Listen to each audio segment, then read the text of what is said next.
大家好，欢迎观看居家101，我是阿杜。我们以前视频介绍过石头机器人 S5 和 G10，也给出了一些评价和比对，我们这边就不重复了。今天我们会先处理我的 G10 洗抹布功能突然失效的问题。这些问题在新一点的版本，像是 S7 Max V Ultra 或者是 S8 Plus 也都可能会遇到。所以如果遇到的话，也可以用一样的方法解决。然后我们会说一下大家在购买 G10 前的一些疑虑，像是脏水箱和洗抹布的基地发臭，还有 G10 在中国以外不能使用 App 的问题。那我们就开始吧。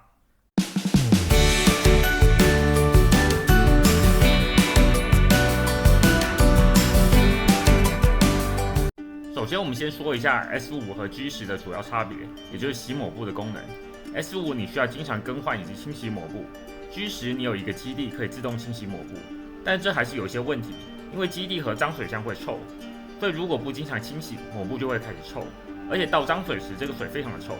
我们之后会讲一下如何处理这些问题。我们现在解决这个更严重的问题，也就是它直接就不清洗了。我们这边可以看到，他去清洗时，他说有错误42，说请拆卸以及清洗基座自清洁刷。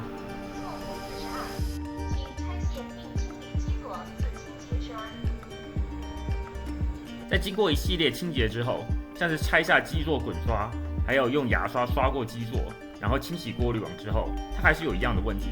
我上网查了很久，有很多人其实都遇到了同样的问题，不过清洗之后也都没有用。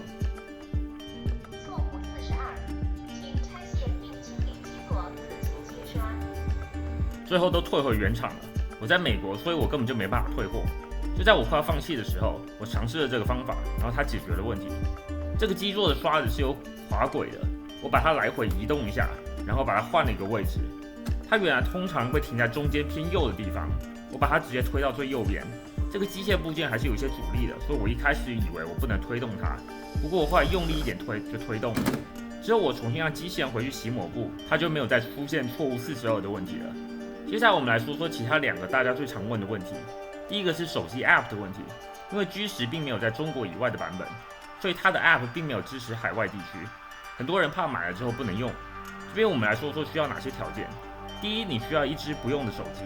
如果你在中国以外使用 App， 你必须要将地区和时间设定为中国，你也不可能在国外一直将手机设定为中国地区和时间，所以这个装置基本上是必须已经不使用的装置。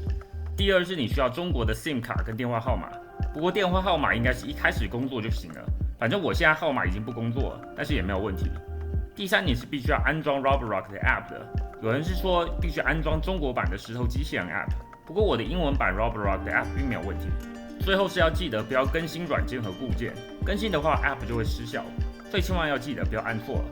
另外一个大家经常说的就是基座会臭，我们之前视频说了，就算加过清洁液，这个脏水桶和基座还是会臭，所以我使用的这种不是 bleach 的清洁液，它的味道可以将臭味掩盖，但其实这治标不治本。大家最经常说的就是，除了清洁滤网之外，这个滤网下面也需要清洁，这个是正确的。只是我之前的视频没有说清楚，像我在视频先前尝试解决错误42一样，最好准备好一个不要的牙刷，然后滚刷也可以拿出来清洗。不过这滤网下面比这些都还要重要，这一步清洗，不管你其他地方怎么样清，抹布一样会臭。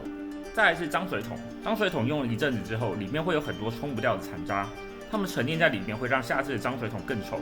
我以前通常会最后拿马桶刷去刷，但是有点太频繁了，而且水桶每次都会很臭。我最后发现，你每次倒完脏水之后，加点干净的水，然后用力把它摇一摇，这样可以尽量避免残渣留在里面。就我的经验，这个方法的确可以大大的降低臭味，也让我对 G10 的评价有一些些微的改动。我原本因为这些缺点，觉得 S5 的性价比还是比较好的。不过如果将今天的视频内说的部分都解决的话， G10 的性价比的确还是不错的。这样就完成啦。